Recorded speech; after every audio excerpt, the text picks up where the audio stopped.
Good morning. It is Saturday morning somewhere. Where is it? It's Saturday. I think overseas it might be Saturday night in some places. Yeah, right. Saturday night, Saturday morning. It's morning somewhere. No, good morning, y'all. Good morning. Good morning. Good morning. Happy Saturday, everybody, and welcome to another information packed episode of House Talk Pregame. I'm your host, sports mental health empowerment coach, Dr. Lauren Pitts. As always, my ride or die, Ronnie. You know what, Ronnie? Can I just What's tell you up? total transparency? So I What's keep a up? gratitude journal, right? I keep a gratitude journal because one, because I genuinely and sincerely am grateful. But the other part of it is life happens to all of us sometimes in a way that can make us take for granted like some of the little things, the big things, whatever the case may be. And in my gratitude journal this morning, I said, I'm grateful for Ronnie Ransom. I swear I put that. I did. And I just love you to pieces. And as we were talking before we came live, this work is no joke. This work that we Not do at in all. behavioral mental health is no joke. This work, this grassroots, folk don't know. Because you know what, Ronnie? We make it look easy. You know that, right? Oh, People look every single solitary week we getting this feedback, folk dapping us up about how good the show was. Y'all know. Well, we with the research and everything else that we have to go through, we juggling spouses and housing responsibilities and crazy clients and all this stuff. Folk don't know. Folk do not at not all. know. We got mud in our shoes and just nails and feet there. I mean, we grinding it out. We grinding it out. But because we make it look easy, folk are like, HT pregame, they doing the darn thing. Well, we are, and I couldn't do it without you. And I want to publicly say that, and I'm gonna keep saying that. I'm gonna continue to give you your roses while you can smell them, because I honestly, I could not do this without you. I told you when I first had the conversation, what, a couple of years ago now, with Dr. Maiden, and I was like, you know what, this is what God put on my heart, and I just believe that you're supposed to be here. But here's something else I'm about to blow you out the water. You ready? Uh-oh. Well, as I was driving this morning, I had to get up this morning to run some errands, and while I was driving, the thought crossed my mind. Somebody had said to me how real talk, total transparency. Somebody had said to me just how extraordinary you are, and how much they love listening to you every single solitary week. And constantly telling you, oh, we're getting good feedback in the whole 9 yards. But this person was just talking about how effective you are, and hadn't had a chance to tell you because they like just said it. But the thought that came to me as I was driving this morning is something that you shared with me that very first meeting that you and Jared and I had, and you were talking about how there was a time in your life where you weren't real big on public speaking, and you weren't real big on being in the forefront. And I kid you not, what dropped in my spirit this morning is, what if House Talk pregame isn't about me and it isn't about us? What if God used me to create this space for you to do what he has you to do on a platform like this? I Man. need you to let that marinate. Yeah, well, I first of all, I want to say thank you for the kind words, and I'm extremely grateful for this opportunity. It's funny you said it, because I was thinking about it a couple of days ago. Like I Mhm, just remember like the mindset of how everybody was last year during 2020. mhm. And when I had got that email from you in August about, hey, I have this idea of doing this podcast about student athletes and life afterwards. And I was like, I never would have thought when we had that first show on September 5th that here we are, June 5th of all, literally 9 months Yeah, later, yeah. um, that I really, I enjoy doing this. Like I love talking sports. I love talking about student athletes, talking with student athletes. and and to your point, like I have grown a lot more comfortable in being able to speak publicly, and to be honest with you, not only has it given me more confidence in speaking on a public platform, it's giving me more confidence when even speaking with my clients and stuff, because you know you as mental health professionals, we like to think that we often know what we're talking about, but we never really know for sure, because oftentimes when we meet our clients, we either meet them at just a transition moment or right before that transition. So oftentimes we never get to see the end result, or we never really get to hear the feedback from our clients of if we made an impact, have we made their life worse, better, whatever the case may be. So for this opportunity to do this podcast with you each and every Saturday, I mean, it's been a blessing, and I love it. I wake up Saturday mornings and I just look forward to doing it.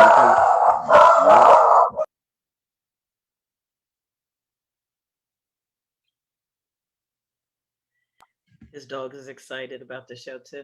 I apologize about that. We had an Amazon driver walk up on the porch, and my guard dogs decided to let it be known. Job?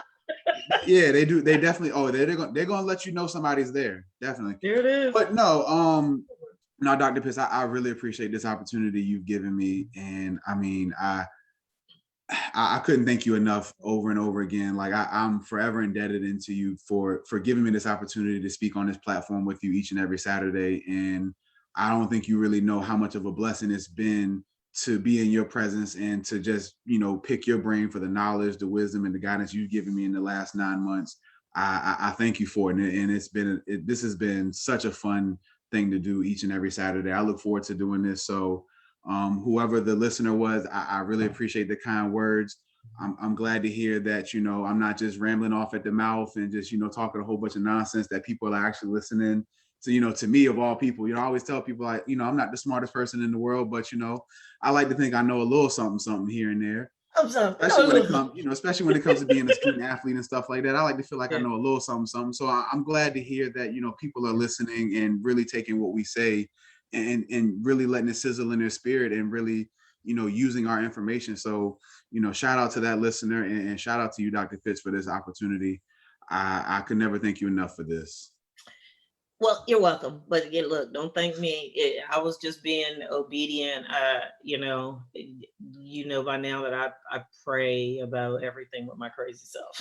And I try to do a decent job of being deliberately obedient. And I try not to delay my response unless I'm instructed by the leading of the Spirit to delay. I try to move purposefully when I feel like God is leading me to move, and I just knew that this was something that I was supposed to do. But I've also learned in these 53 and a half years on earth that a lot of times it's not about me.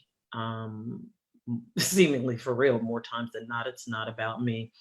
I'm a vessel. I'm a willing participant. And one of my daily prayers is that God would use me more every day to be a blessing to people for his glory and to just make a difference in the world. And, when different people talk to me about how passionate I am about sports and, my clients on the different platforms that I have, and they're like, what the heck is it with you in these sports? I can't explain it. Literally from a little girl, I have just always loved sports. And people find it odd because I didn't play sports like that, like literally beyond cheerleading. That was the only team sport that I was ever involved in. And I didn't even do that all through school. I only did it for a few years. But I'm passionate about it.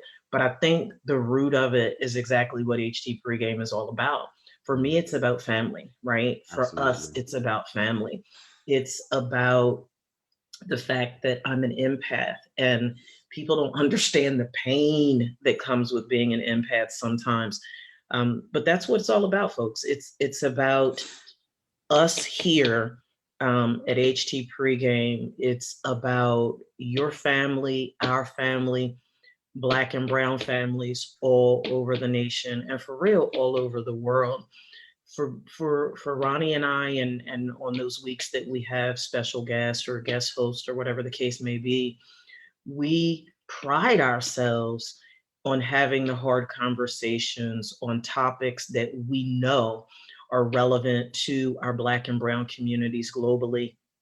And that includes our HBCU families. scholar and professional athletes and their families and our Heritage Sports Radio Network family.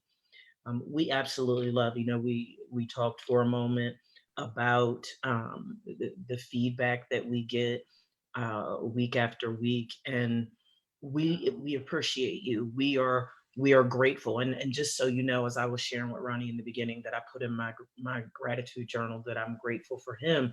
I actually put a few weeks ago, I'm grateful for Heritage Sports Radio Network. I'm grateful for House Talk Pregame and this opportunity that we have week after week to have these powerful, albeit raw, discussions about sports and mental health information that is needed to make well-informed athletic and life-transforming decisions. We also want you to remember that you can catch us at this same time on Heritage Sports Radio Network every Saturday at the same time, 11 o'clock a.m. And also you can catch us on HSRN at 10 o'clock p.m. Saturday evenings. And then again on Sundays at 6 p.m. We have a great show lined up for you today. Hopefully Ronnie's sound has come back. We're good. Yep, we're good. And he's gonna give you the rundown on what we're doing, and then we're gonna kick off and get started. Yes, ma'am. So apologize for the technical difficulties, but yes, we have a great show lined up for today. So our topic for this week is student athletes, work, and fun. So how does being a student athlete really impact your life? Oftentimes being a student athlete, it forces you to be away from family and friends for long periods of time, and your team becomes your family. So what is that like, really being away from your real family and your real friends and things like that, opposed to being with your teammates all the time? Are you able to make friendships and network outside of being a student athlete while you're in school, and having that work-life balance, balancing the life of being a student athlete, being able to make money outside of being a student athlete, preparing for life after being a student athlete? How do you find all that balance in being able to have a set schedule and a routine within the 4 and 5 years of being a student athlete while in college? So we're going to talk about all those things as well. Dr. Pitts, are you sharing the mental health tip of the week this week? Yeah. And it ties into what our topic is for today. Okay. One of the interesting things about this work that we do as behavioral mental health practitioners is that we are just bombarded with data every single solitary day, right? Everything. And interestingly enough, because my adult clients, and even some of my teenage clients, because they know how passionate I am about sports, and sometimes they tune into the show, we chop it up sometimes about sports. And one of the things that has come to the forefront is, and I think we touched on it last week, and I know you've touched on it before, is parents that live vicariously through their children with regards to their sports involvement. But something else too has come up that is extremely, extremely important within the context of behavioral mental health. And that is that parents who perhaps so here, sidebar context. So you all have heard Ronnie and I talk about multi-generational transmission process and how behavioral mental health issues, a lot of times, if we peel back the layers and look at your families over generations, you'll see this progression of mental illness or this progression of behavioral issues that oftentimes gets worse with each generation, right? Well, it's applicable when it comes to the validation that one receives from their involvement in sports, right? And how the parent, because of issues that may have been going on in their family of origin or in their nuclear family, their solace was in sports. They found their peace was in sports. Sports became their escape. But the challenge came into play, Ronnie, when they started feeling grandiose because they were so good, or feeling less than because they lost a game or because they were bad or whatever, or because they had a parent that was, hyping them up when they were doing well and trampling them emotionally when they were doing poorly. And what that looks like over time, and how the the the mental issues that arise from sports involvement can also transmit and transition over multiple generations and take the fun out of playing sports for the kids. And it reminds me of one of Andre's friends, one of his childhood friends, that when they were in, you've heard me say before, Andre played sports from the time he was a little kid. So T-ball from the age of 5, football from the age of 5, basketball, he played all the sports, right? Mm-hmm. But when he was playing Little League Baseball, Ronnie, there was a kid, the arm on this kid, and he was a pitcher. He Mm-hmm. was a pitcher and he was ruthless. I mean, this boy at freaking 8, 9 years old was pitching no hitters. Like I Mm-hmm. mean, he was a beast, but he was a beast not because he was passionate about baseball. He was a beast because his dad was living vicariously through him and was like Mm-hmm. dogging this kid, trying to make him the next great pitcher from wherever. And as time went on, this young man got to a place in space where he wanted nothing to do with baseball. He Mm-hmm. wanted nothing to do with it because it wasn't fun for him. It was work. Yeah. And at a very, very, very young age. And oh, by the way, he was from a middle class family. So it wasn't this, oh, I got to go pro, I got to go pro, I got to go pro. Mm-hmm. It's, yo, I just want to play and have fun. And yeah, I like pitching no hitters, but yo, why are you like embarrassing me because I didn't? So the mental health tip around that scenario that I just laid and how it ties into today, you cannot behave in such a way with around sports that you make your kids sick, that you Yeah. make kids actually hate the sport that they should love, because sports is they're supposed to be fun. Yes, Mm-hmm. there's a competitive edge, but they are absolutely supposed to be fun. And kids, from the youngest kid even up to the big kid. I'm a big kid. I'm a 53-year-old big kid. um, you're supposed to be fun. But when it gets to the point that it's not fun anymore, then you go into what I believe, this is just my theory. I believe that when Cam Newton lost that Super Bowl in Denver to Peyton Mm-hmm. Manning and the Broncos, I believe that day football stopped being fun for him and he was never the same again. He never played ever again at the level that he had played at when the Panthers went to the Super Bowl that year and they lost. Like it just wasn't fun for him anymore. And Yeah. I think there's a lot of people that have to take responsibility for that mindset that arises when sports stop being fun. And to your point, and I don't want to go too far off track with especially that example right there, because I think that is a great example of, you're right. I think ever since that Super Bowl, Cam Newton definitely has not been the same. But I also think in the context of that Super Bowl, if we're being honest with ourselves, and I hate to say that football race determines a lot of outcomes, but I would be naive to think that that's not true. Mhm. Looking at that specific Super Bowl, that was the 50th anniversary of the Super Bowl. And you had Peyton Manning, which all-time great quarterback, not going to deny that at all. But he's an all-time great white quarterback as well, you know. And here you have this up and coming young black African American quarterback who, I mean, for the entire season went 15-1, was the MVP. I mean, nobody could stop him. And then literally just in that NFC Championship game before the Super Bowl, torched the Cardinals. I mean, torched them. I mean, I think the score was like 44-21 or something. I mean, literally torched them the entire game. And then the Super Bowl comes out, and then And they both forgot his how to left and play right football. tackle. It's like they paid the left and right tackle to not block Von Miller and DeMarcus Ware the whole game. I mean, because credit to the Broncos. The Broncos defense won them that Super Bowl. Let's be real. Peyton Manning did not win that Super Bowl at all. I'm just going to say that. As great as a quarterback he is, people fail to realize he was benched in the middle of the season and then came back because Brock Osweiler got hurt. So I'm not gonna sit there and say Offense Peyton sells Manning. tickets, defense wins games. Exactly, and defense won that championship. My hats off to Von Miller and DeMarcus Ware. They killed Cam Newton in that game. So, I definitely agree with that.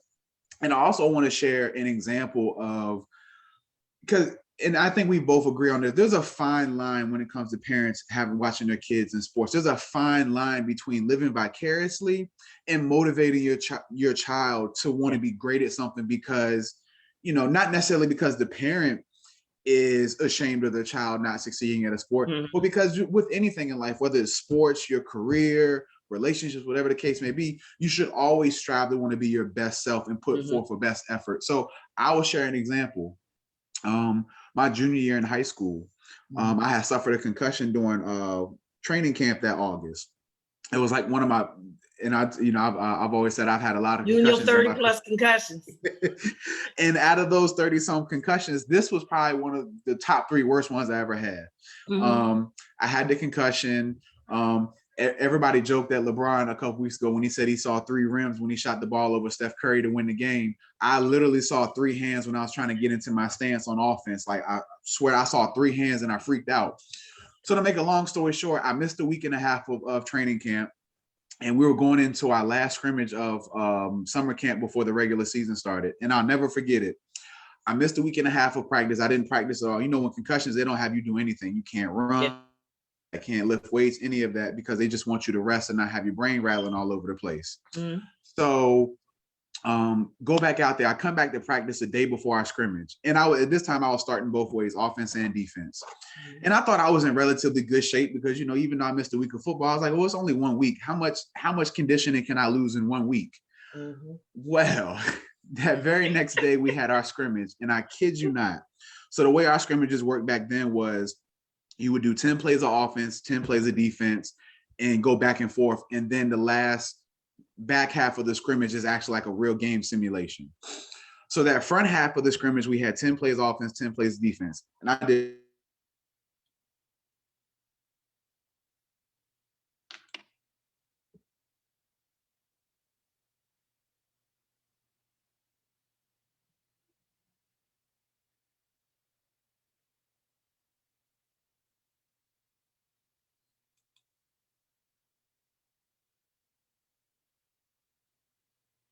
Having some minor technical difficulties, folks. We'll get that worked out in just a moment.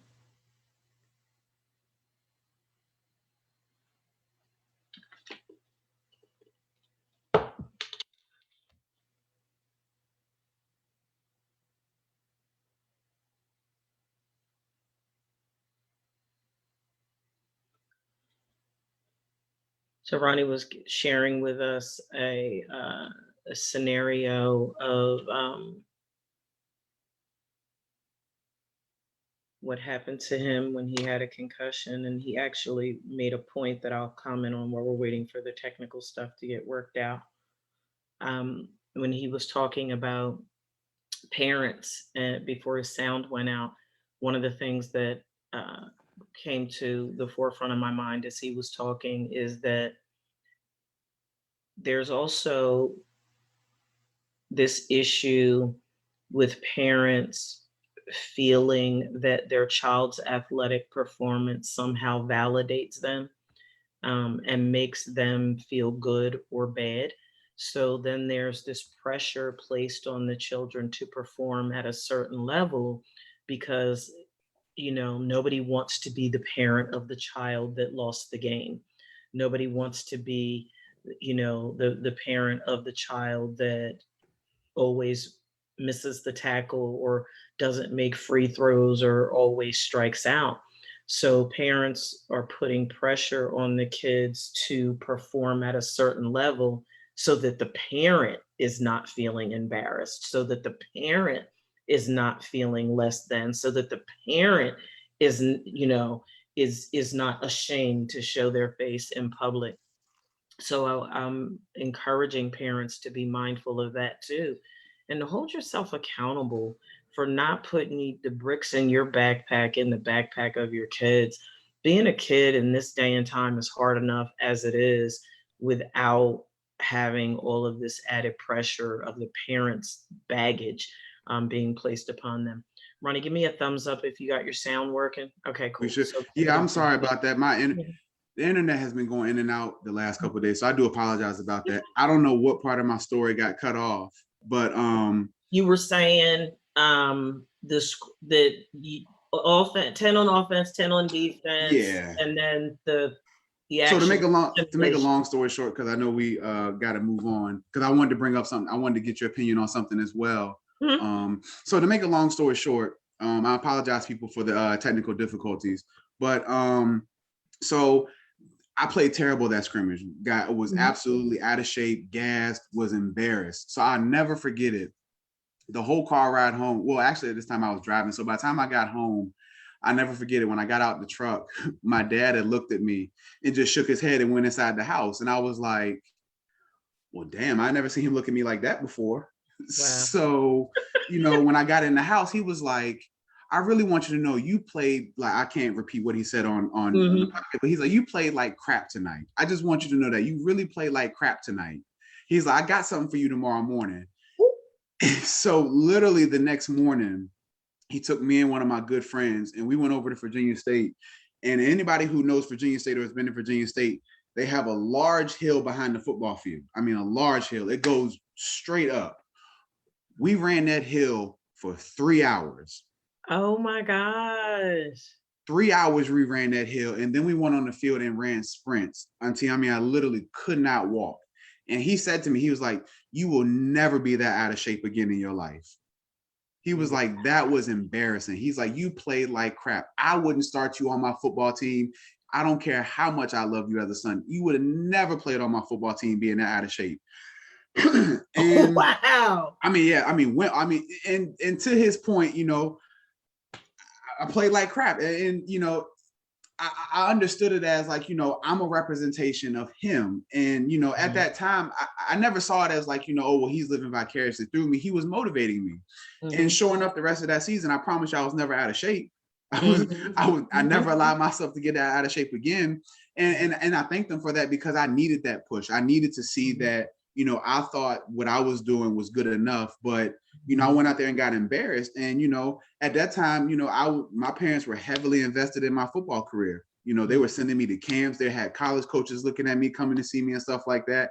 So for me to go out there and display that on the football field, I understood why they were embarrassed. I understood why they were pissed off with the way I played because they're making an investment into me. And it looked like I was just like, oh, well, I didn't care. When that wasn't the case, I just was out of shape. But I took that moment and was like, it's bigger than me. Not only am I out here playing for myself, I'm playing for my family, I'm playing for my team. So it's always bigger than the student athlete sometimes. And however, like I said, there is a fine line between, living vicariously through your children, but also motivating them to get the best out of themselves in whatever sport they play.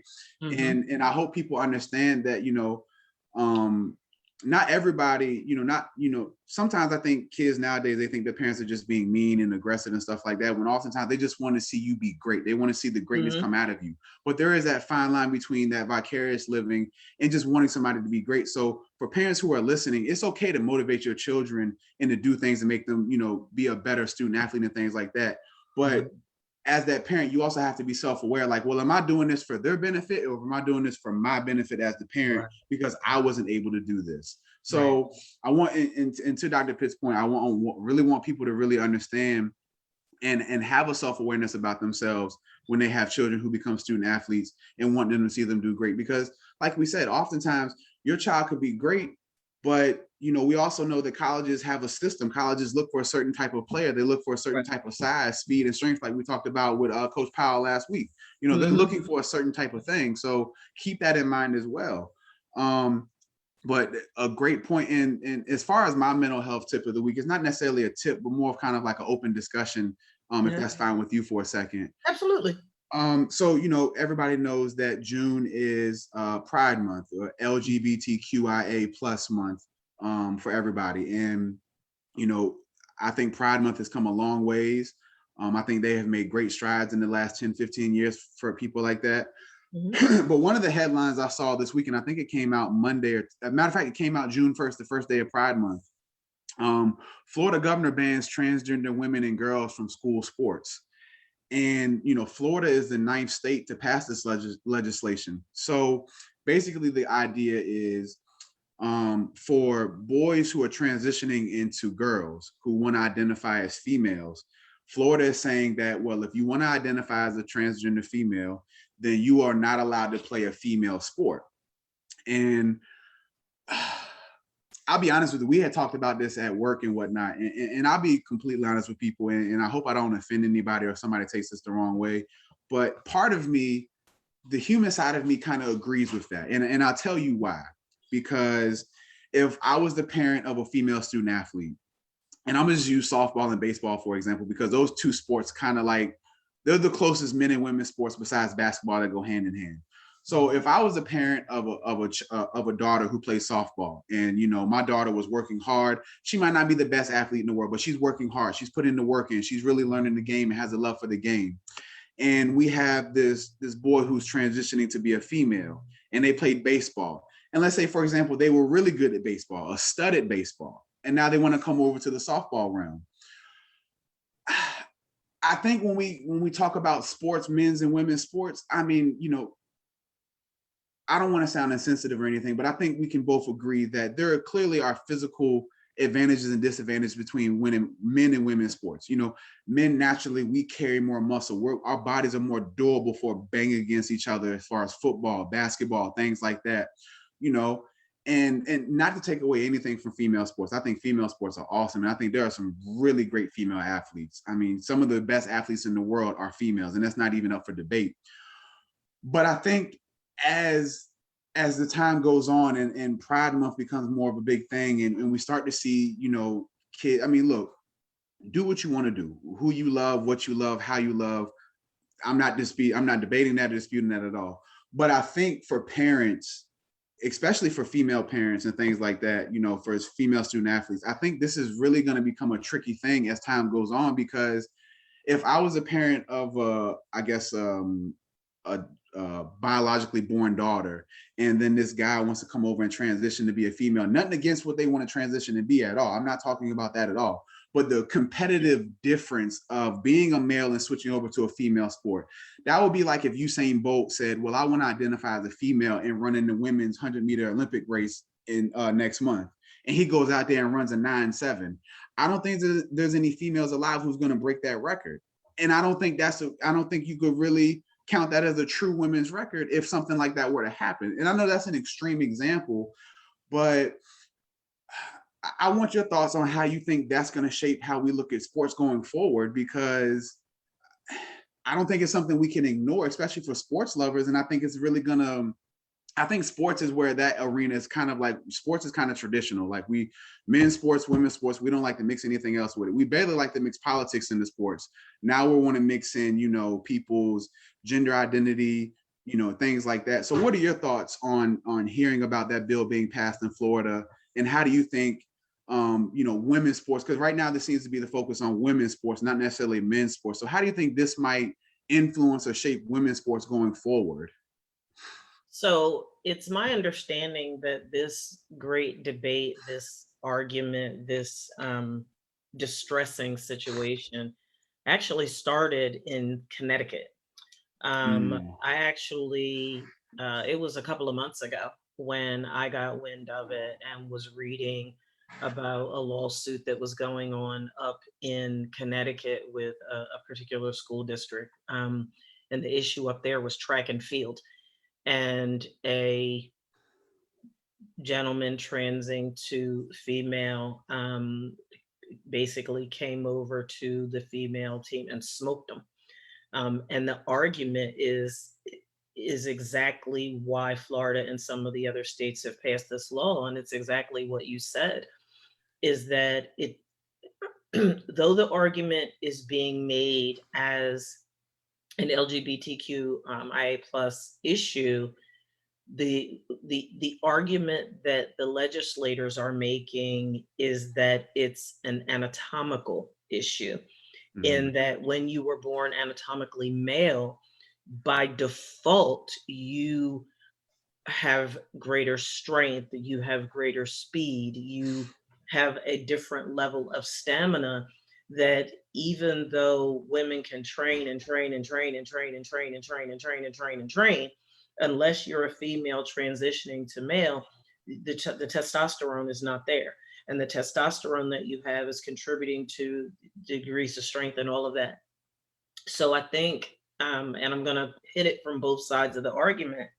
Um, I understand. I understand why people were so upset about it. In the case in Connecticut, a couple of the athletes that they had talked to, this young lady was devastated because she was looking to go to college on an athletic scholarship for track and field. She was all that to sort of the rebate in a bag of chips. And she Mhm. was, scouts were coming to look at her and the whole 9 yards. But in the meantime, a student that was transitioning came over and literally just smoked everybody. And not only did it impact the athletic performance of the other young women that this person that was transing was competing against, but it adversely impacted them psychologically. Mm. It took a toll on their psyche because they lived, breathed, and died sports. Mhm. They Everything about them was grounded in their athletic performance, and they literally had been training since they were little girls for a long time. And they were devastated. They were devastated at this loss. They were devastated that this is being permitted to happen. And what that argument also touched on in Connecticut, which I thought was interesting, is that in some states, it's not even a matter of whether or not the individual that's transitioning is really going to transition. Mhm. All they have to do is identify as female, even though they're anatomically male, and or vice versa, and they are permitted to participate in that sport. So Mhm. then the argument was, will people who are demonstrating substandard performance on the male side of the sport Switch come over. over to the female side of the sport, not because they're genuinely committed to transing, but because they're that passionate about their sport and winning, and Mhm. they're willing to win at all costs. Yeah. I think And I that's a think even legitimate that argument. right there is an extreme example of what we would consider a sports performance based identity. Hmm. Is that for, especially at a young age, for if that was the case where a male was like, well, I can't compete with the guys, but I Yeah. definitely go over there and beat the girls. And I Yep. think even and to your point, even the psychological effects of if for a female student athlete who, like I said, could be busting their tail, working really Hmm. hard, and somebody just comes over and says, "Oh, I want to be a female so I can do this race or I can do this sport," Hmm. and you lose out on a spot on a college team or you lose out on a spot Yep. on your high school team because they're just Yep. like, well, nothing against you, we want to win. And I think, and like I said, I definitely want to be sensitive to people's, their thoughts and beliefs and things like that. And like I said, this is not a discussion of, judging what people want to identify as at all. But as far as if we're talking about this in a specific sports lens, I do think this will create not big problems, but this will create No, oh problems. no, it's going to create big problems. Yeah, It's going to create 'cause- big problems. Look at 'cause- it, Ronnie, within the context of the conversations that we've had with Carla Debro when she was on the show with us all those weeks, and how she differentiated for us the difference between women's basketball and men's basketball. So you have, hypothetically, you have a gentleman that is transitioning to female, and now he's slamming in the Mhm. basketball game. Come on, man.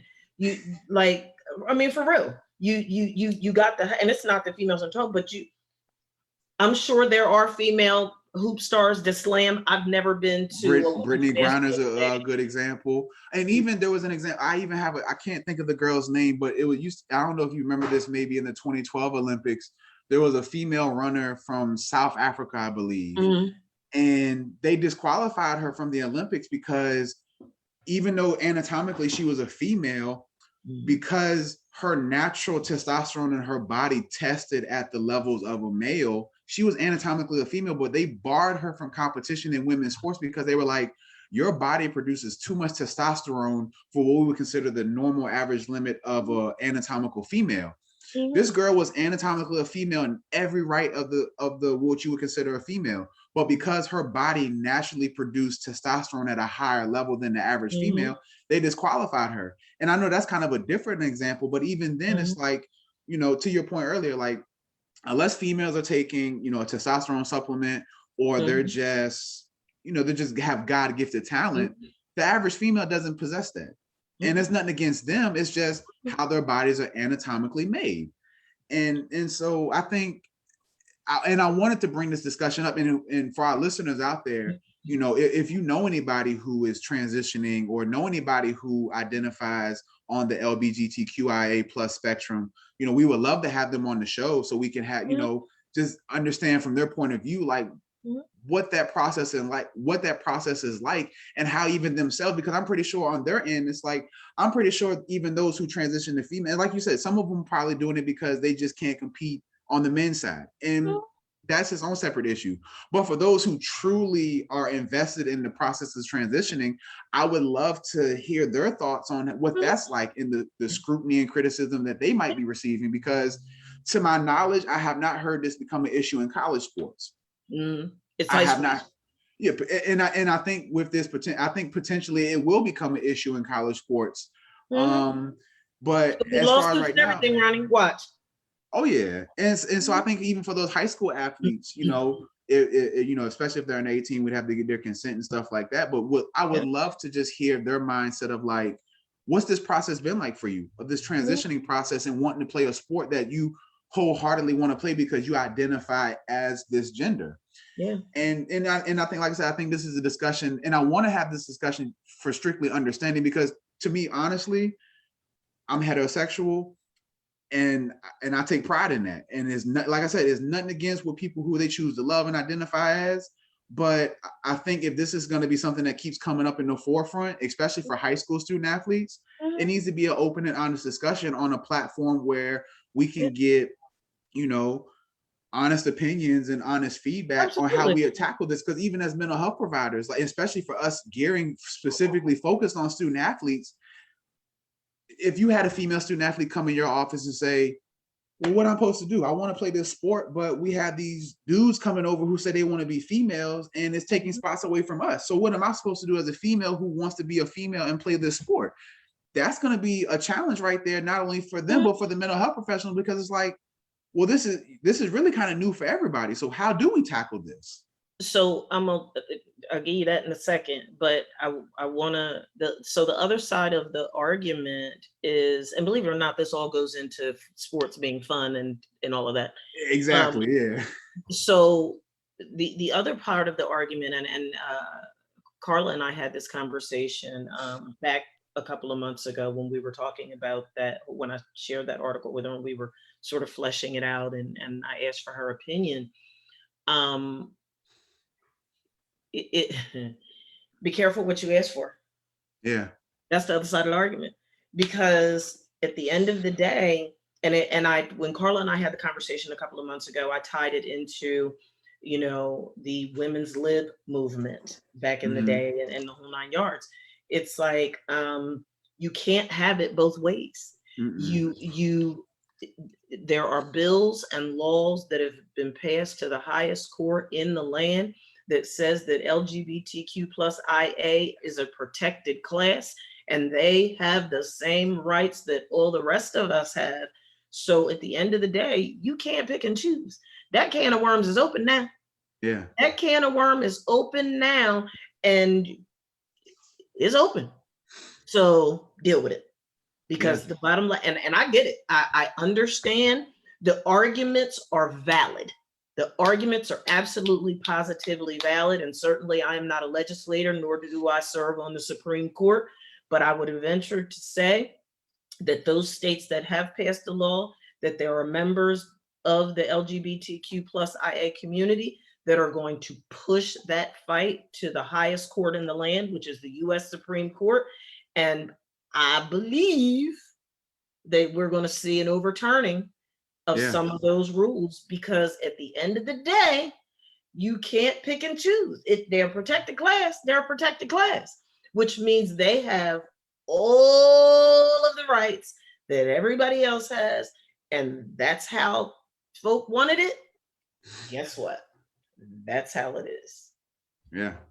And yeah, and I think that's a great way to, and so like I said, we definitely extend the invitation to anybody Absolutely. who is a part of the LGBTQIA plus community. We would love to have you on the show so we could definitely, get your perspective and your thoughts on, some of these bills that are being passed in states, and also how you feel about student athletes who are struggling with, the thought of transitioning, or, just being bisexual or homosexual, whatever the case may be, however you identify.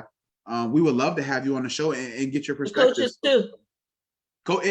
Absolutely, coaches as well, because coaches, as much as as much as we can definitely deal with this on a mental health level, for the coaches, and I'm pretty sure for coaches, this is a hotbed topic that, like I said, coaches oftentimes don't want to concern themselves with the politics and the bureaucracy of everything that goes into sports. We have definitely politicized sports a lot.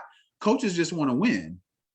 So for those, especially for what we consider old school mindset coaches, coaches who have very conservative mindsets and very traditional mindsets as it pertains to sports, would love to have their thought process and perspective on that as well. Because there was a gym teacher, I think in Connecticut or something, who actually was put on leave because he refused to acknowledge a boy as a girl. He was like, they're anatomically a boy. They were born a boy.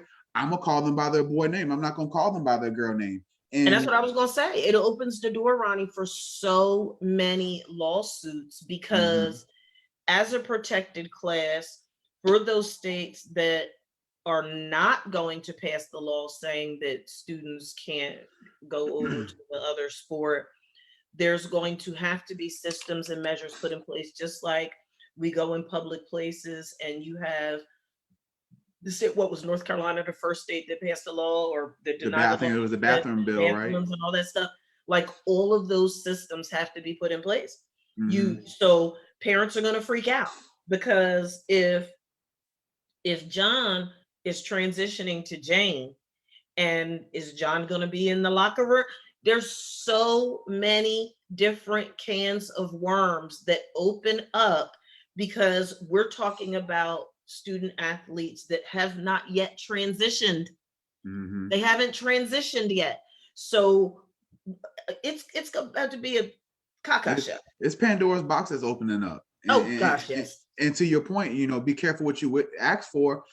I didn't even think about that point. Those who haven't fully transitioned, like, the parents of those daughters who are anatomically women, having a boy who hasn't transitioned yet and still having male genitalia in the female locker room, dressing and undressing. I could definitely see the ethical and showers, everything. Yeah, and so and I think what better platform to have this discussion than on House Talk, because we want to hear people's perspective on it. So those who are listening, have the conversation.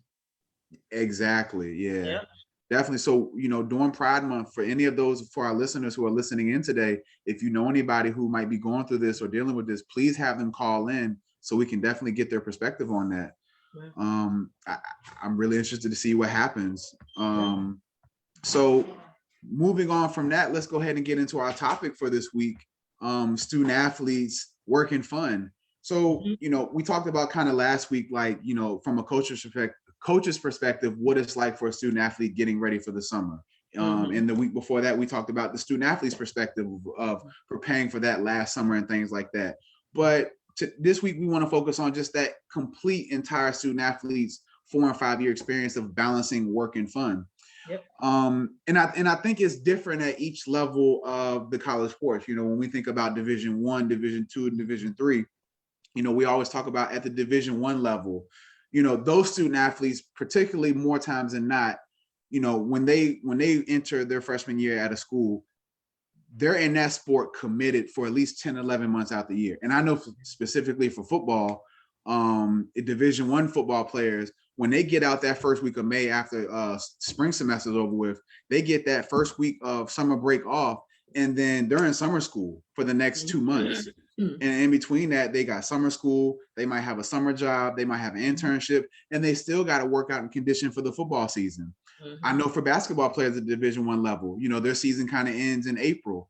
They get that first couple weeks off, and then by June, it's summer basketball, it's summer workouts, summer camps, and things like that, all the way through October until they start preseason, and so on and so forth. Now at the Division II level where I played at, like I said a couple weeks ago, it's a little bit more flexibility. We always started summer workouts the Tuesday after Memorial Day, and we would go all the way to July 4th, have a week off, and then we would go all the way through August, and then the season starts. But in between that time, like I said, a lot of my teammates didn't live close to campus or live by campus, so they either worked out on their own, some of them didn't work out at all, the whole 9 yards. So when we talk about student athletes finding that balance between being a student athlete and being just themselves, one of the things, and I wouldn't say regrets, but one of the things in hindsight that I think about is, for me personally, I didn't necessarily have a good balance of being student athlete Ronnie and just being Ronnie. And I think I've shared that, plenty of times on the show. For me personally, I completely had a sports performance based identity. My entire being, my entire, affirmations, feeling my self-worth, my self-awareness was all tied into me being a student athlete. And so I never really separated the two. I never really separated like, oh, well, I'm student athlete over here, but I got to be Ronnie over here. Like I said, I always identified as a football player. So I think one of the biggest things that we deal with as student athletes is finding that balance at such a young age. And we've talked about that on previous shows where, starting in, rec league and stuff like that, having kids understand, as much as you want to love your sport and play your sport, and that's all fine and well, you have to have a life outside of it. You must build a life outside of it, because one day you will not be able to strap up them cleats. One day you won't be able to strap up them shoes or put that baseball glove on, that softball glove.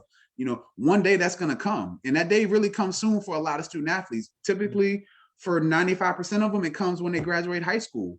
The other 3% comes after college. That other 1.5%, 2%, if you're fortunate enough to play at a professional level, it will come within 3 to 5 years on average. So typically by 26, 27 years old, 99% of the population is done playing sports. And then what? So, one of the things I think about is, how can a student athlete really take advantage of finding that balance going into their freshman year? And I think one of the things we overlook as student athletes is some of the qualities that we gain from playing a sport. And I want to give an example of some of those benefits. And I'll start with some of the physical benefits. Some of the physical benefits you have of being a student athlete are, you have relatively good health.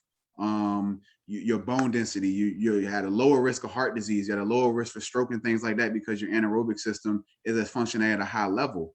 The physiological benefits, your academic performance goes up, your self-image goes up, your perceived health status goes up, your satisfaction with life increases, reduced feelings of depression and anxiety, and an overall sense of well-being. And even some of the social benefits of being a student athlete, working well with teams, group problem solving, building strong relationships, networking, understanding that competitive balance, having discipline, accountability, and being able to motivate self.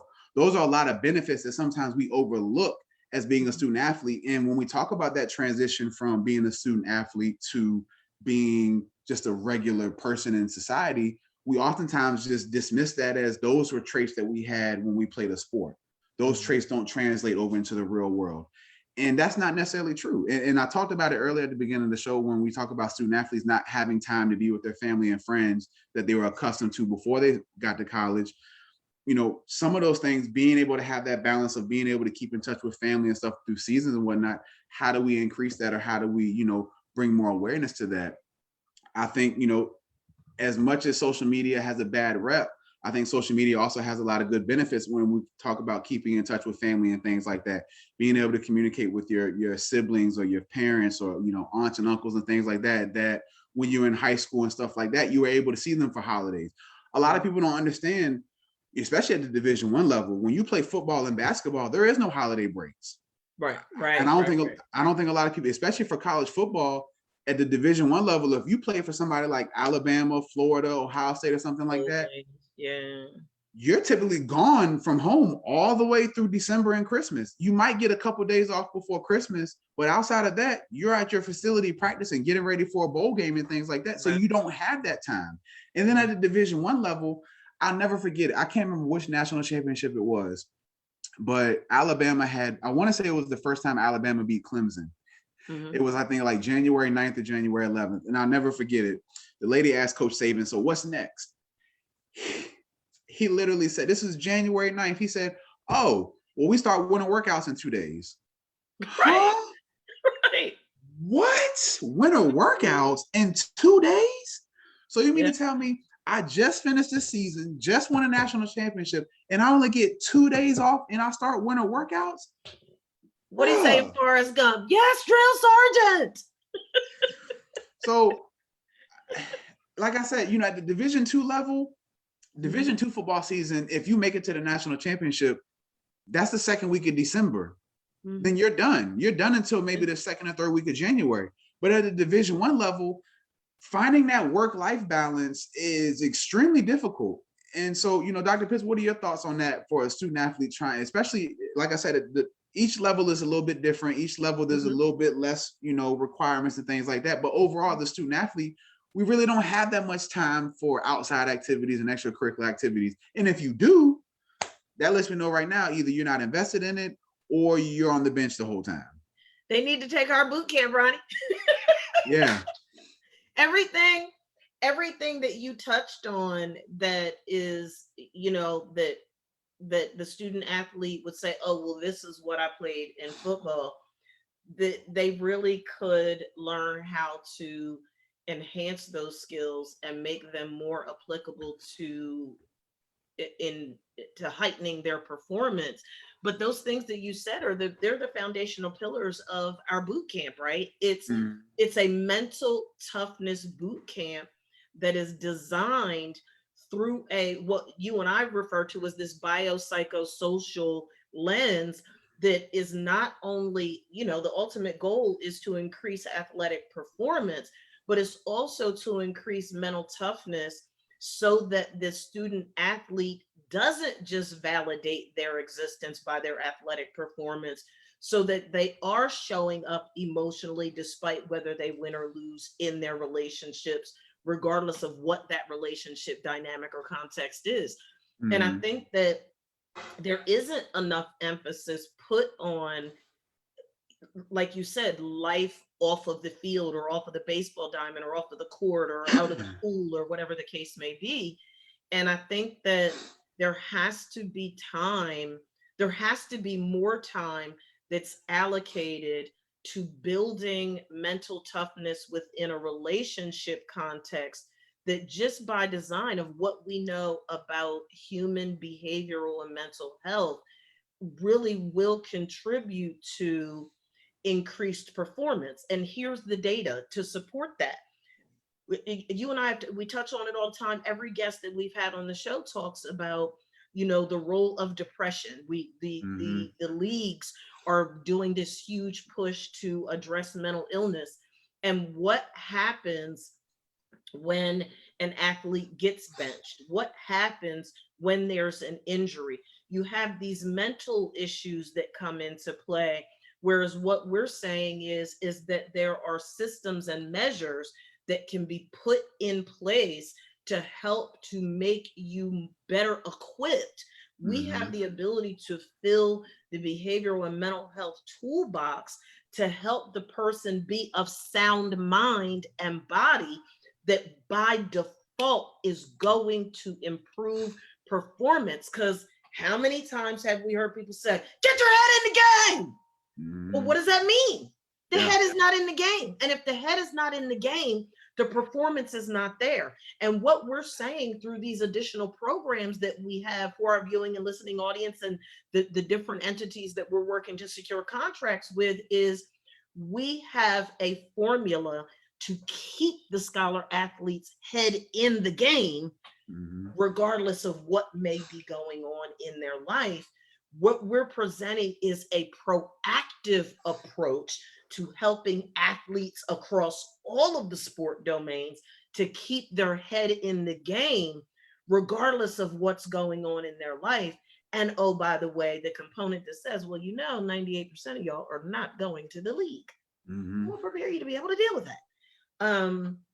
So to wrap that up in a bow, Ronnie, I think that it's preparation. I think that it goes back to what we talked about last week with Coach Powell, and hats off to him and his team again for what they're doing and the value and the importance that they're placing upon the holistic scholar athlete. There has to be a holistic, you all hear me talking, for those that have visited the website, everything that Dr. Pitts does, even the data, the information, the resources that are shared on this show every single solitary week are from the 4 foundational pillars that govern my work and that govern Ronnie's work too. Systemic, strength-based, holistic, solution-focused strategies to the whole scholar athlete. It's not just about sports. It's about the whole being. And just like a car, if something major on the car is not working properly, the car is not going to perform the way you want it to. The same applies with athletics. If the mind is not right, you're never going to reach your A game. You're not going to be able to sustain an A game if your head is not on right. You're just not. And I think the sidebar, and then I get back to you, the sidebar is what we said several shows ago about why athletes end up messing with drugs and alcohol.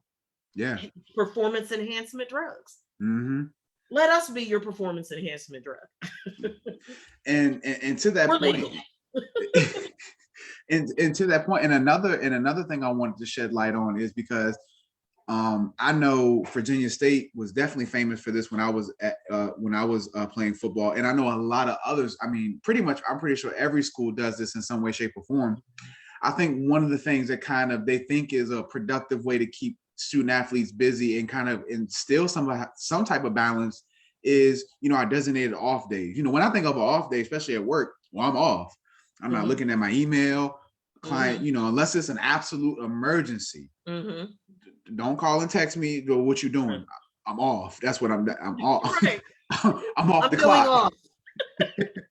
These are non-billable. These are my non-billable hours, okay? So I'm gonna take advantage of these non-billable hours.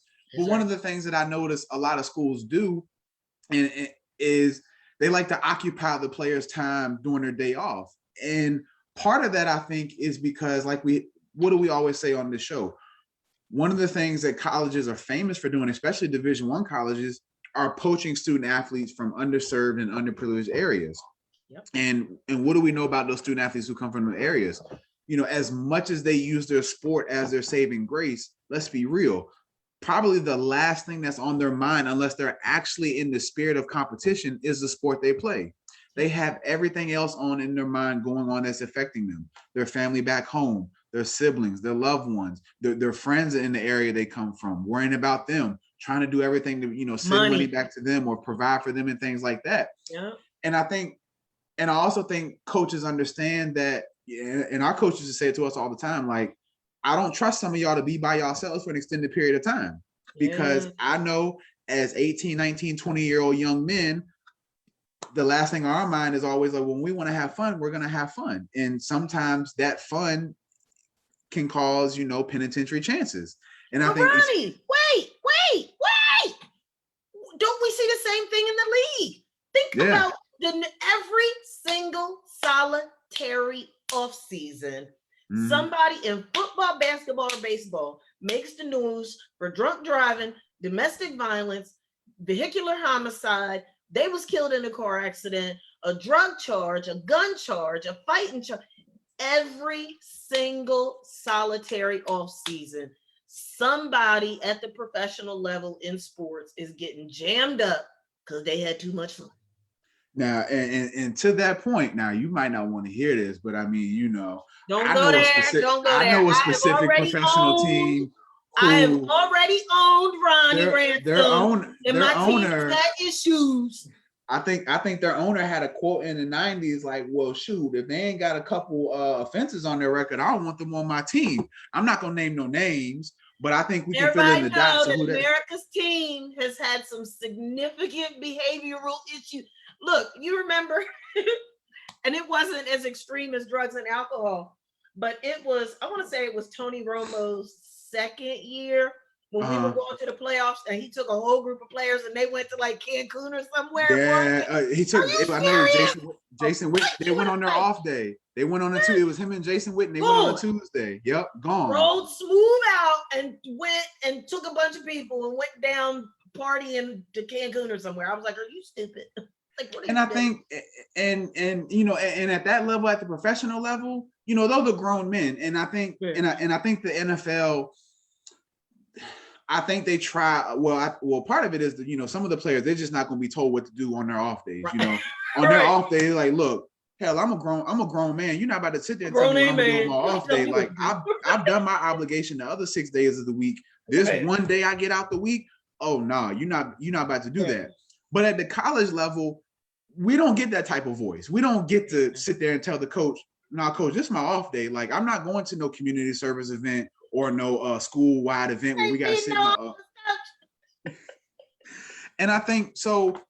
And I think the importance of us having that boot camp and having that type of program to offer for these student athletes is to really, not only for the players, but for the coaches to understand, like, there has to be a balance, you know, even for coaches. And I think I think a lot of coaches would agree with this as well. Even their work-life balance is out of whack.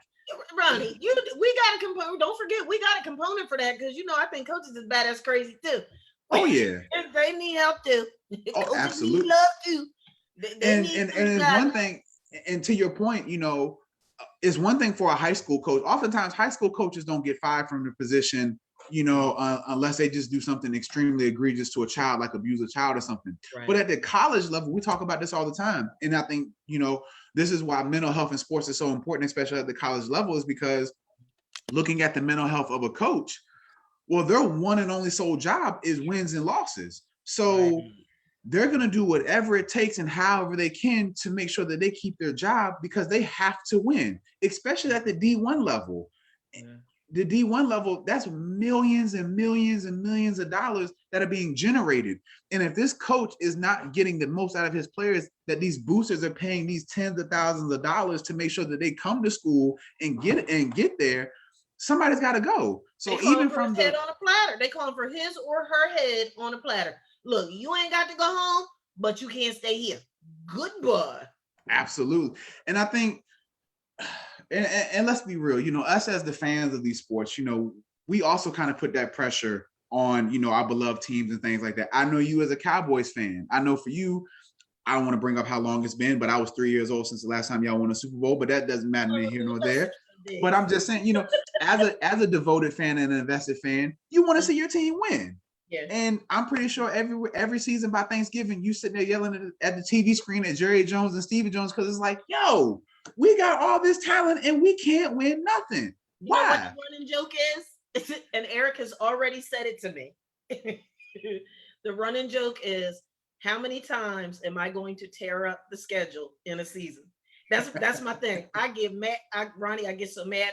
As soon as the schedule is available, I print it out. I put one up on the wall in my office. I put one up on the magnet on the refrigerator. And I kid you not, for the past freaking 25 years, it's like at least 3-4 times a day. I'm dead serious. I get mad. I get like, I get enraged when we lose, especially when it's a stupid loss. Like I used to want to choke the cat poo out of Jason Garrett. Like I would be throwing stuff. I'm worse than a dude. I am worse than a dude. And it's like, people know, don't call my house on Sunday or Monday when my daggone Cowboys is playing. And especially don't call my house if we losing. I don't want to talk to you. I don't want to see, like, I get you not. Like, I've had to repent. They're not gonna see Dr. Piss. They're gonna see Lolo. That's what they're gonna see. Baby, I have acted a plumb fool when my Cowboys lose. And now I live 20 minutes from the stadium. I got folk talking about, we were looking when folk were down here for the wedding, everybody want to come. to the Cowboys Eagles game. Okay, well, guess what? For us to get a suite for 18 people is $15,000. To get a suite for 36 people is $20,000. To get a suite Jesus. for 52 people, it's $60,000. But look, but you can get a standing room only ticket for 39. There you So, go. look, y'all can come to any Cowboys home game that you want, but don't come here talking no S and thinking I'm gonna give you something to eat or to drink. Ah, Look, I'm gonna peek out. Who that? Who that you? Oh, nope. you can't come in here. You can't come here and talk trash on my team. I'm gonna need you to sit down and shut up and don't. I can't even take it. So in my living room, Andre got me this beautiful, a beautiful fleece new Cowboys blanket to go with all the other ones that I have for Mother's Day, and it is on my Chase lounge, and it's folded so that the Cowboys don't come here and touch my. I'm for real. I do not let you touch my blanket. Do not touch my. Don't touch this blanket. Need no jinxing and no malakya for the season. Now, been watching Dak practice. He's looking pretty good. We need y'all to don't touch my blanket. Might be bad luck if they touch it. But So, and you made a great point, and it kind of ties into our point of having that, that work-life balance, whether it's for the student athlete or coaches, is because just as much as there's scrutiny and pressure put on the student athletes, there's just as much, if not more, put on those coaches. And I think and you always hear players say, like, the team goes as the coaches go. Yeah. If the coach is invested, the coach is consistent, the coach is accountable, the players buy in. When the coach is not consistent, when the coach gives mixed messages or mixed signals, and the coach starts to make emotional decisions because they're stressed out or they're burnt out and they're tired, you see that come out in how the team plays. And we always hear this, especially at the professional level, all the time, how players, quote unquote, give up on their coaches. And I think part of that is because of a lack of a work-life balance, and so for student athletes, how do we really get that work-life balance? And I think the point me and Dr. Pitts are really trying to make and bring emphasis to is the importance of having a space for student athletes and coaches to process all of this. Yeah. Because for so long, you have to have the time to do it. Yeah, and like I said, even though at the Division II level, and people, were we nearly as busy as Division I student athletes? No. However, what we were required to do, our days were typically 16 to 18-hour long days, regardless, whether it was meetings in the morning. We had to get up at 4 and 5 in the morning just to have meetings. Then had to lift. You had to be at class by 8. You had class from 8 to 2. From 2 to 6, you're doing practice. From 7 to 9, you got study hall.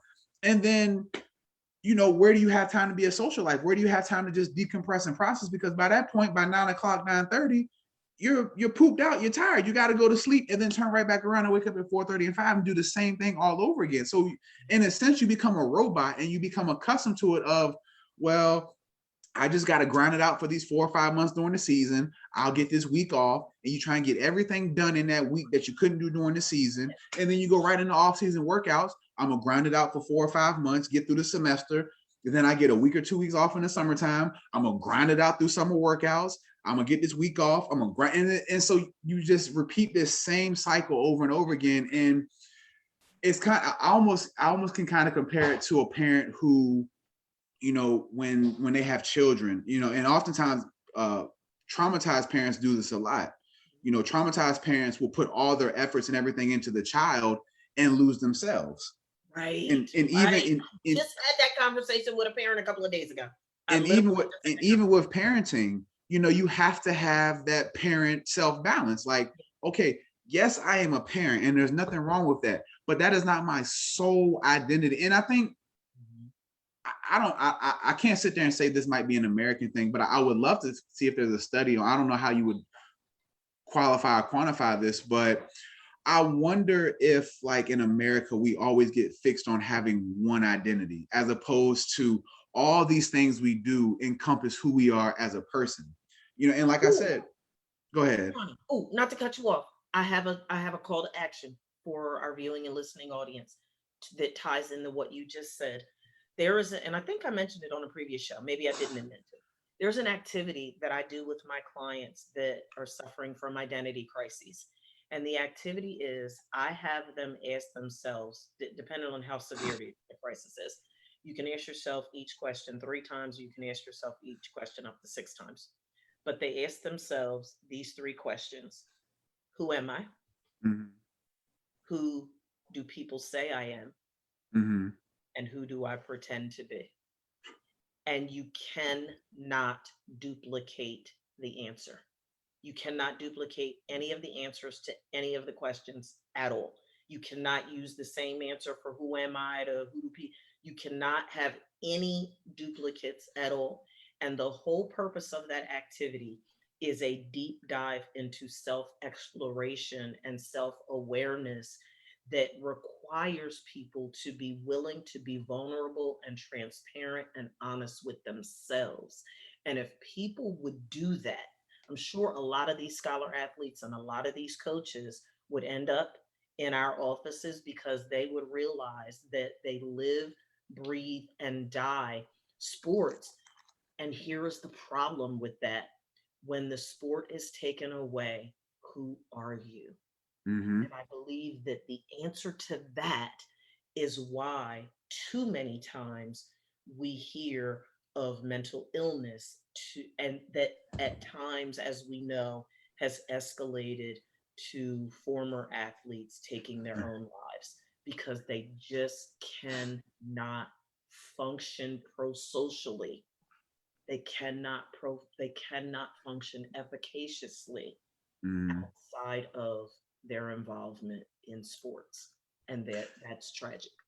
And I think those 3 questions are actually I not only student athletes, but I think people in general, like I said, for those traumatized people who become parents and looking for their own identity. And I think, and I think this ties into the macro level of when we talk about just the human being itself. And what I mean by that is, we always say like these conversations have to start at an earlier age. Yep. And oftentimes what we see is these conversations don't happen until the child is getting ready to graduate high school or already 2-3 years into college. And then these conversations are broached with them. And like we said, and I was guilty of this. By the time I was 17, 18 years old, I didn't, like I said, I always knew what I wanted to be after football, but I could have cared less about thinking about after football at 18, 19 years old. All I cared about was football. None of that, being a counselor, being a therapist, none of that mattered to me in the slightest, Right. outside of just being a football player. And I think the detriment to that is, and I think, and I've also said this before, and I truly believe this, is that professional sports, they don't like student athletes who have other ventures and interests outside of that sport, especially football. And I think one of the things football prides, and I've heard former GMs, former, front office people of NFL teams say this. They said this on plenty of shows, is we want that student athlete that coming from college, we want that person to, have a burning desire to need the NFL, because they feel like, well, this person is going to give us everything. They're just going to be solely focused on football. They're not going to be focused on other business ventures. They're not going to be focused on endorsement deals and things like that. Their one sole key is being a football player. Tunnel vision. Exactly. And those players who, and I think now going forward with this name, image, and likeness bill getting ready to be passed in a couple weeks, I wonder how that's going to affect, because now student athletes, that burning desire to get to the NFL, NBA, MLB, whatever the case may be, to, not only play that sport at a high level, but to also get all those, all that money. Well, these kids will be able to get that money in college now. So will this inspire them to start to look at other things outside of the sport at an earlier age? Possibly so. But I think the importance for people to understand is that, for parents who are out there listening today, having these conversations with your child and asking them those 3 questions: who do you think you are? How do you think people identify? How do you think people see you? And what do you pretend to be? I think those, and of course you can have those conversations in an age appropriate manner for, younger student athletes, but even for our adolescent and young adult student athletes, having that conversation, but being able to have that safe space to really have those conversations. Like we've said this entire show for the last 9 months, the importance of these schools, whether it's Division I, Division II, Division III, having the proper mental health professionals and the programs available for the student athletes is so important, because like I said, it doesn't matter the level. When you play a sport as a college athlete, you are one of the select few in the country, in the world for that matter, who get to play that college sport. Whether you're Division 1, 2, or 3, the expectation is the same. But we also know the reality is far different. And that reality is because of funding, resources, alumni support, and just the environment and the culture that's raised on that campus. So while the expectations are the same for all three levels, because reality is not the same at all three levels, you have these kids who go to Division 2 or Division 3 schools with the same expectation of, well, we want you to be a full-fledged student athlete, dedicate your entire 4 and 5 years to this program, to this sport, to this school. And at the end, what do you get?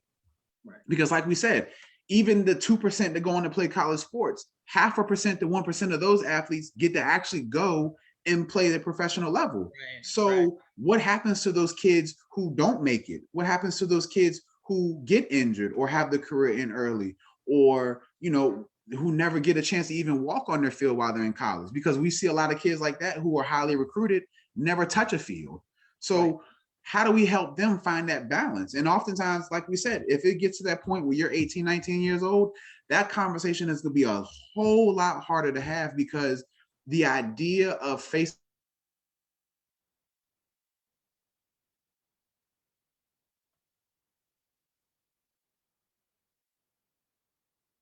having some technical difficulties again. There you go. You're back. Oh, so I don't know what part I got cut off, but the whole idea. Yeah, so the whole idea is for, you know, for these student athletes is to really understand, like, having this conversation as early as possible. But even if you're a student athlete in college, having this conversation and being able to face the reality of, you know, what am I going to be outside of this sport? Who will I be outside of this sport? And one more thing before I pass it over to you, even in having that context of the conversation, and I want to be real with our student athletes here, and I think this is extremely important. You know, while college is supposed to be fun and you're supposed to make memories and things like that, I think we have to also shift that mindset of college is also an opportunity for you to network and to build relationships that last outside of your sport and last outside of your college career. Because as an adult, I always tell people, as an adult, you have control of your future. From birth to 18 years old, you are strictly dependent on the family environment you're raised up in, the community environment you're raised up in. So I don't fault the 1 to 18-year-old who becomes a product of their environment. However, and people can say this is insensitive if they want to, but oh well. From 18 to the time you pass, it is up to you as the individual to take stock of your life, your inventory, and figure out, how do I reach a level of self-awareness where the things that I might have been taught at an early age, whether they make sense or not, is up to me to have a hold of my future and to make sure that I'm putting myself in the best position forward. Don't sit there and say, oh, well, I played a sport, but I didn't talk to nobody on campus. I didn't network with nobody in my program. I didn't network with professors. Don't give that excuse. Make it a conceited effort to have that balance, even if the school around you or the school that you go to doesn't give that opportunity. Make time for yourself. Right. You know, what you say, Ronnie, aligns with conversations that I have with clients, particularly my clients that are involved in sports, and that the solution focus approach to wellness identifies as the person being the master of their own life. That's the stance that I take using the solution focused strategy to wellness. And what I tell people is that, and you said it, I say it this way, you know, we've heard it, it's cliche. What has happened to you in your life does not define your success or failure. It's your response to it. And in that, I give this, you know, I speak a lot in metaphors and analogies. And I said, you know, I am going to respect, acknowledge, value, appreciate, and even honor your past. I am not going to be dismissive or disrespectful or insensitive concerning what you've been through, whether, you know, if it was trauma or whatever the case may be. I'm not going to be dismissive of that, but I'm not going to dwell there with you. And the reason why I'm not going to dwell there with you is the same reason why I wouldn't drive down the freeway, because the speed limit here is 75 miles an hour. The same reason why I would not go out on I-820 and drive 75 miles an hour looking in my rearview mirror, because undoubtedly I'm going to crash and die. Well, a lot of the people that wind up in me and Ronnie's office wind up in our office because they are going through life looking in their rearview mirror. They are extraordinary scholar athletes, but there's unresolved issues from their past. They haven't addressed it. They won't even acknowledge that it's an issue. They're going through the motions. They're rocking and rolling on the football field, the basketball court, the baseball diamond, track and field, pool, or whatever, but they're not acknowledging these other parts of their ecosystem that are adversely influencing how they function and how they show up for real, even on the field. Because again, how many times almost every show, every other show, we reference Aaron Hernandez because he's a freaking textbook case study to this work that we do within the context of sports, right? And he is an extraordinary example of how all of these other issues in your life are influencing how you're showing up in the field. It motivated him. It drove him. He was all of that, the soda, the rebate, and the bag of chips for the Patriots, but it still ended up being the source of his demise because all of these other areas of his life that are integral parts of who he was as a whole being were being neglected, were being dismissed, were being ignored, were experiencing a blind eye, and it ended up resulting in his tragic death and the tragic death of the young man that he murdered. And that's not okay. So what we're saying is that, yes, we want you to be wholeheartedly committed to being the best scholar athlete that you can be.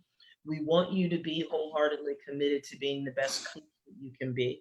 We want you to be a loving and supportive, well-balanced parent of the scholar athlete and of the professional athlete. What we don't want you to do is to be a part of the problem. And too oftentimes, Ronnie and I see these situations and circumstances where this entire part of you heard me say in the beginning of the show, we address this work that we do through a biopsychosocial lens. There's this entire part of the psychological and the social that too frequently is being neglected, that in time shows its ugly head and has this adverse effect on the athletic performance of the athlete. And that's why I believe that we are seeing so much mental illness in the sports arena, because the root cause of these problems is not being properly addressed. I applaud, I love my quarterback. I applaud every athlete at the professional level that's out there that's shining the spotlight. However, it didn't just start at the professional level. The root of it is much, much, much, much earlier. And as Coach Powell said, he acknowledged that they didn't always address it. They didn't always address it, but they're addressing it now. And that's why I said that program serves as a prototype.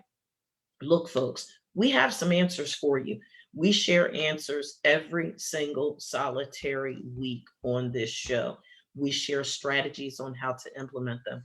But you have access to me and Ronnie. You can email us at htpregame@gmail.com. You can go on my website. You can call a toll-free number. You can have a conversation with us. You can come on the show. We invite you to come on the show every single solitary week. All you have to do is express interest in wanting to come on the show. That's all you have to do. And we'll vet you and make sure that it's appropriate for you to come on the show. And then we can have some dialogue around that. But these conversations are not being had. And that's why we are having them, because they are relevant, they are pertinent, they are paramount to the holistic well-being of the scholar athlete, of the professional athlete, and of their family members, because as we know, none of us are living in a bubble. None of us are living in a vacuum. None of us are living on a deserted island all by ourselves. So we have to have a systemic approach to well-being for our scholar athletes, our professional athletes, and for every single solitary person that has a vested interest in their success on and off the field, the court, the baseball diamond, the pool, or whatever the case may be. The vested interest should be in the holistic being of the scholar athlete and of the professional athlete, because systemically, what's going on with them impacts everything and everybody that's connected to them. And that's what we want to address. And that's why we do this show every single solitary week. And that's all we have for today. We just hosed you in the face again. And if I could leave us with just one last thought, to wrap up and summarize everything you just said, I think my call to action this week for schools who have student athletes and things like that is let's stop exploiting the student athletes' talent and ignoring their trauma. Ooh, mic drop. Boom. And I'll just leave it at that. Until next week. Peace.